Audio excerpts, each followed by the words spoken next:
guys, Jon Faulkner here with Chris Weatherman. What's up? As you can tell, we're standing in front of a hammock shelter. Hammock shelter. So today we're going to talk pros and cons with regards to a hammock shelter and a tent shelter. Yeah. So I'm going to show you both. These happen to be Chris and I's two setups. Yep. So this isn't a whose is better, No. yours or mine. I mean, they both have their advantages and disadvantages. So. Yeah, because we get a lot of people asking us questions, you know, with regards to, hey, I want to get into hammock, you know, shelter setup, but I don't know what to buy or what I need to get. Same with tents, you know, what am I looking for in a tent? What's, you know, so Chris prefers to go to hammock route. Yep. I prefer to go to tent route. We have our own reasons. Yep. And 99% of it's just personal preference. Yeah, I mean, it's one of those things, you sleep better. Yeah. So I don't like to lay all this on the ground. It's, you know, and two, which it's not in here, but either way I'd go, I've got an air mattress. Yep. So even in the summertime in this, there would be an air mattress, which is laying over here. I just didn't stick it in the hammock. I'd have an air mattress in this, even in the summertime, to sleep in it. It's a little more comfortable. And, you know, even in the summertime, evening temperatures fall, you get a cool breeze. In a hammock, you're going to wake up with your butt and back cold, really cold. So the air mattress in the hammock prevents that. So. All right, so let's talk about what we're looking at right now. Yep, so this is just a tarp that comes from Old Grouch Surplus. Hey Tim, if you guys need military surplus, check out Old Grouch. So it's just the tarp, which is an ultralight sil nylon style. Yep. It's a very lightweight tarp. Yep. And staked out with some paracord over a ridge line. Real simple. Done. You know, and that's one of the things I like about this system is it's multi-pieced. Mm-hmm. And so I can just put up a tarp if I want to. If I just need, if it's raining or pissing rain down, I can just put this up and get under it if I want to. Or I can set it up on the ground if I need to. You know, that's part of the reason I go with this system. Yeah. Yeah, so. And you know, it's one of those things where what I like about a shelter tarp center of this is we can vary the height. Exactly. Wherever we want to go. You know, one of the pros of a hammock is if we were in, you know, 6-8 inches of water. I'm not wet. You're not wet. So, and two, if it was to come a real hard rain, I'm not going to get wet. In this system here, I would not get wet unless it was blowing in directly from either end. Right. And I've rode this out in some really, really bad storms and been fine. Never got wet. Just laid there and listened to it. Yeah. And listened to fellows around me in tents start complaining when their sleeping bags started getting wet. So. Yeah, and I was not one of them, by the way. No, he did not get wet that day. I will say, you know, one of the cons of a hammock shelter, it is a multi-piece system that you have to carry to have, I'm going to say, full shelter coverage. Absolutely. One of the other things, too, on super windy nights, it can be difficult to block the wind, and it can be very, very noisy. And this isn't pulled super tight, because we're fixing to fold this up to show you guys something. But yeah, listen to this, too. But tents flap on a windy night as well. So there is that. I mean, but you're right. This can get...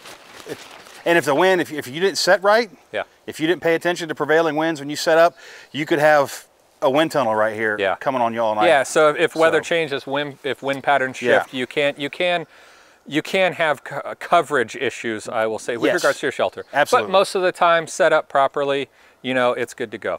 Let's talk about another con. You got to have some good trees, the correct distance for your straps and everything. Exactly. Yeah, you got to have a solid base to hang this thing on. You're not going to hang this, you know, for me, there's a tree just beside the camera over there that's about 8 inches in diameter. That's probably the smallest thing I'd hang on. For me, I'm not exactly petite, so I don't want my shelter supports uprooting in the middle of the night and falling on me. So you know, I want a stout tree like these. And I'll give a confession here. One of the reasons why I don't prefer hammock systems, through hiking and stuff, I have a fear of hitting a campsite and there not being enough trees to set up a hammock. Like, honest to God, that is a fear of mine, that I would get to shelter, or we'd be in the middle of a field or something like that, and literally I cannot set up my shelter.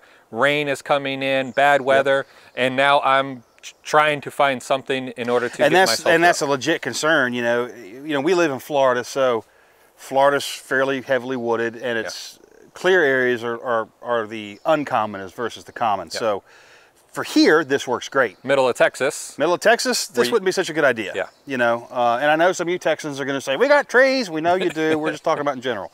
But for Florida, this works well. Yeah. And to another reason that I really like this for Florida is we have a bug or two. Yes. In this state. Yes. And sleeping on the ground in Florida, if you're not encapsulated in something, you're going to wake up with friends. Yeah. You know, just a fact. You know, ticks in particular, they love to get in there with you. Plus the myriad of other, you know, creepy crawlies. Yeah. So those are a couple of the cons. I'd say a couple of the pros. Dude, a hammock is just comfy. Oh, well, yeah. I mean, who doesn't like to sit in a hammock? I mean, that's an outdoor lazy man's recliner, pretty much. So, I mean, you know, people can become extremely comfy in a hammock and get a good night's sleep. Yeah. Where when we go from our, you know, Tempur-Pedic down pillow mattress top beds that we live in at home, then you go to a like a 1-inch air mattress or an 1/8 of an inch foam pad in a tent. It can be uncomfortable for people that aren't really used to it. Yeah. So that's definitely a pro of a hammock as well. It's going to be, well, it is and it isn't. Some people, if you don't set this correctly, and in my opinion, a lot of people set them incorrectly, and we'll get to that here in a minute, you're not going to be comfortable and you're not going to sleep. You're going to end up sliding to one end or the other of your hammock. You know, making sure these things are pretty level is really important. Making sure the hammock's as level as you can get it, because otherwise you're going to be sliding around and you're going to find yourself with your knees folded up in one end of the hammock, and there's, you know, 5 feet of silk or nylon behind you back here. So it does take some skill, and that's one thing, you know, but then too, learning to set up your tent is a skill as well. Yeah. Just as this is. And I mean, I think the last kind of con that I could think of was if something were to happen to my tent, it's kind of impossible for you and I to sleep in this hammock. Like most of them are one person. You would just get the bottom bunk is all. You'd get the bottom bunk. Where even with a one-person tent, I mean, you and I could sit in it and we could still get some shelter. Get into a shelter. So, you know, you gotta weigh, and when you start talking about, hey, a bug out bag option or get home bag option, potentially you have a family member or somebody else with you that might not have a bag. True, or even if you do, even if you're a family, let's say you're a family of 4, you've got 2 kids. Right. You and your wife are using hammock systems, so now you're going to be separated at night. You're not going to be able to have eye contact or even close voice contact. So if something happens, there's no, hey, did you hear that? You know, you've got to, you know. Yeah. And then too, are you going to put a kid in each hammock with you when you're sleeping that night? And if not, if the kids have their own, now you have 4 times the labor of setting up shelter. Because this is a one-man, basically, shelter. Whereas if you have a small family, you could do it in a small tent. And I know there's 2-person hammocks. I know they are. Yeah. But most are one. Yeah, most are one. And, you know, trying to sleep for the night in a 2-person hammock is not nearly as fun as it sounds. And if you're not in a relationship with somebody when you crawl in a hammock, you're going to be when you come out of it. You are at that point. Good or bad, you're going to be in one when you come out of it. So let's pull this over. Just kind of show them the setup here. So just 2 simple stakes. Yep, just staked out. So. And just kind of walk through your system here. So yeah, so this is just the Eagle's Nest Outfitters, the ENO stuff. It's just one of their hammocks. This one happens to be camo. I've got a bunch of them in different colors. And I have the bug net up. So where this gets tricky and where a lot of people mess up is the height of the bug net when they put this thing up. It's very specific. Yeah. Too high, and what happens is when you get in your hammock, you know, you start pulling on it here. And then too, if you're too high, when you get in it, you'll be laying on the bottom of it. Yeah. So it looks kind of silly for your hammock to be really high in your bug net, but when you get in there, you'll see, oh, now I've got headroom suddenly there. It just appeared. But that means this ridge line is in a fixed position. It has to be at a certain height above your hammock. So I just went ahead and utilized this ridge line for the tarp instead of putting up another one. But if I wanted my shelter higher and more open, it's another ridge line, and then I can put my shelter way up high, and be able to see under it if I, you know. But especially if you're expecting bad weather, the lower the better. Tight around you, you won't get wet. Yep. When it's up higher, you get more breeze and you get more observation, which is nice when you're laying in a hammock, be able to look out. But the bug net, you know, once you get in, it keeps the creepy crawlies, the mosquitoes away from you. You're in there, and in Florida, this is an absolute pretty much anywhere in the southeast. Yeah. And a lot of other places. And then, I mean, you start talking about cold weather time, you're going to look at a down quilt, so an under quilt. Yeah, you can do under quilts. The air mattress helps a lot for that too, though. Yeah. So on a cold night, having that air mattress under you makes a big difference. But what you'll find out is even then, your shoulders will end up cold because you're going to be off of that thing a little bit. So, I mean, this isn't my favorite system for winter time in Florida. I will say that. But for summertime in Florida, absolutely. Wintertime, I'm gonna probably want a tent with my ground, my inflatable mattress and stuff to. All right, so let's just talk about all the pieces we have here. So we have the straps. We've got, first you've got the straps to secure it with, and then we have the bug net. Then we have a ridge line. Then we have a tarp, 4 stakes, and a whole bunch of paracord to make all this work. And the hammock. And the hammock, of course, yeah. The hammock's in there. And you know, they do something cool. The storage bags are a part. They're all integrated. Yeah. Whatever, the hammock or the bug net, or even they even have tarps, which I'm not a fan of because of the way they cut them. You can get wet in them too easy. But the storage bag's always there. It's just one thing you don't have to worry about losing. So, and and this is black for those of you who are worried about tactical considerations. But I would honestly prefer a gray versus the black, because black doesn't occur naturally in nature. So this really stands out. If someone's walking these woods and look here, they're going to see this before they see anything else. Yeah. So that's a look at Chris's hammock setup. And we're going to walk over to my tent and we'll kind of look at the pros and cons. See what kind of job you did. Let's look at this tent. All right, now we're going to take a look at my tent setup. And this is...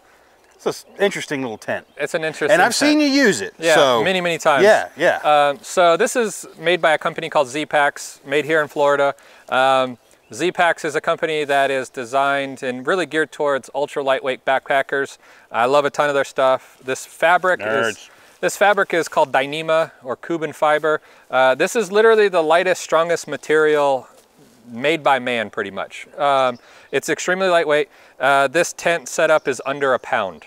Wow. It's extremely lightweight. I can throw it in a bag, and I always have a shelter. So, when you start talking, hey, some paracord and a tarp and stuff, this is lighter, and I have way more options. And some of the things I don't know about way more options.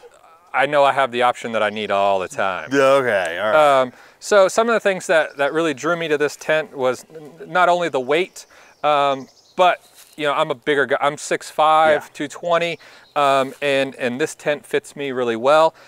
This is the Plexamid. This is actually a 1.5 person size tent, so it's just a little bit wider. Which is nice when you're in there with some gear. Yeah, so you can throw your gear in there if it got really bad. Both doors will close.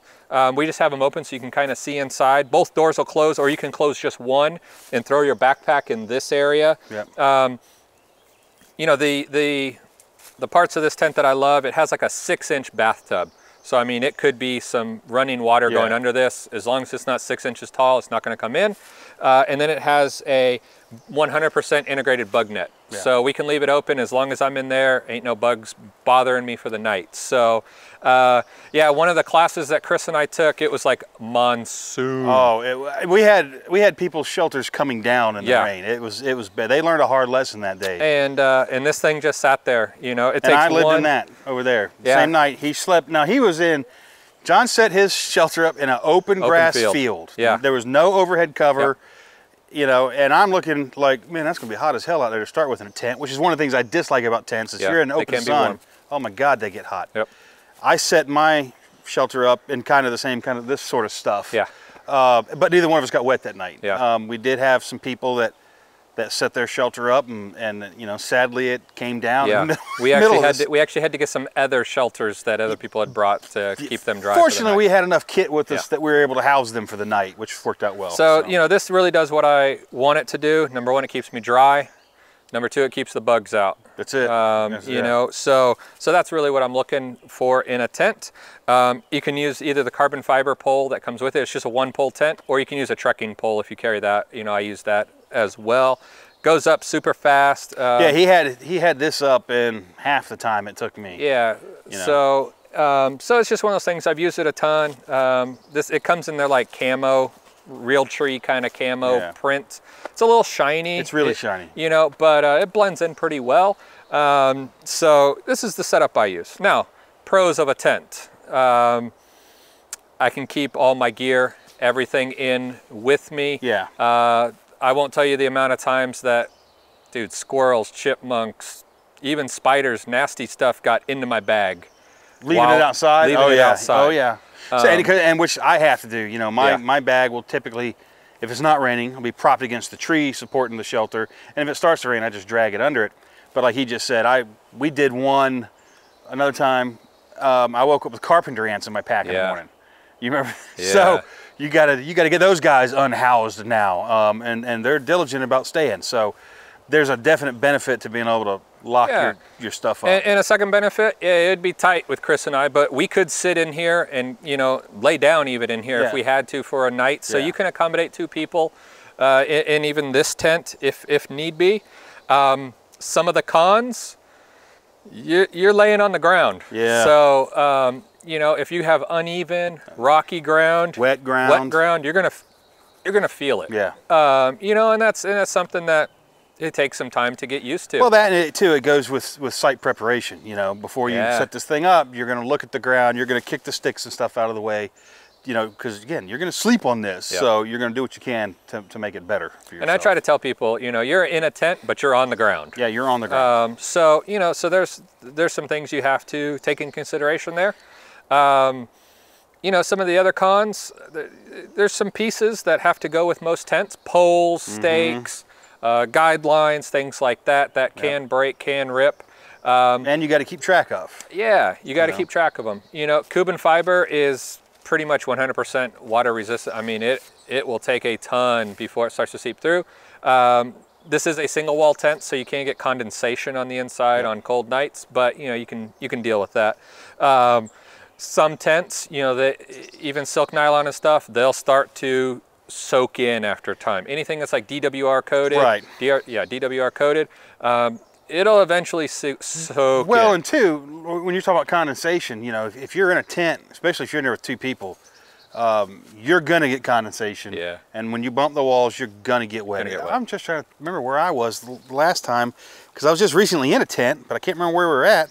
You're in Georgia. And I was in Georgia, and I remember hitting the wall of my teepee tent, which has no floor. It's a open floor. You're literally on the ground, but even that was condensed. Yeah. So from 2 of us being in there sleeping that night, and I remember just brushing my elbow across it and I'm getting wet. So condensation's gonna occur. And you know, and it's another pro, I would say, if I had to. I mean, I can change my clothes in here. You know, if you're with a group of people, you don't want to be naked. It's hard to change, you know, especially if it's raining. It can be hard to change in a hammock, get dressed in the morning. Oh, for some. Get out and stand up. Get out, stand up, you know, if you... I ain't bashful. I don't give a damn. So there's an option for ladies and stuff. So, you know, so it's definitely pros and cons. And it's funny because there's no one right way. There's a white way. There's no one right way of a shelter. Well, multiple options. And to me, both have their place. Yeah. You know, I have tents. You know, I have hammocks, and depending on where I'm going and what I'm doing will dictate what I'm using. So, you know, some folks can't sleep on the ground. For me, sleeping on the ground kills my back, even if I have an air mattress. I'm going to wake up in the morning sore as hell. The hammock doesn't do it to me. Now, Alan Kay, a lot of you guys know him, will not sleep in a hammock because his back can't take it. It just affects him differently. Yeah. He prefers to be on the ground, you know, and so it just varies. If I'm gonna have to use a tent and sleep on the ground, I'm just expecting to be uncomfortable because that's the way it's gonna be. Yeah. But sometimes that's what conditions dictate. That's what, like when I went to Georgia, I took a tent because I didn't know what the land looked like. And it was a good thing I did, because when I got there, it was all pine about that big around. There was nothing for me to have a hammock on that I could find on that property, really. So I made the wise choice. And that's the advantage of this, is it don't matter where you walk up to, as long as it's not standing water, you can put a tent up. Yeah. Even if it's on a little bit of a slope, just put your feet downhill and deal with it, you know. Yeah. So, you know, we just wanted to show you guys a couple of the options that we tend to use when we go out. If you have any other questions or comments, feel free to leave them below with regards to shelters that are packable size, and we'll definitely make sure that we hit them up. And if you like this video, make sure you hit the like button as well. And until next time, be safe. Don't forget to subscribe. See you guys later.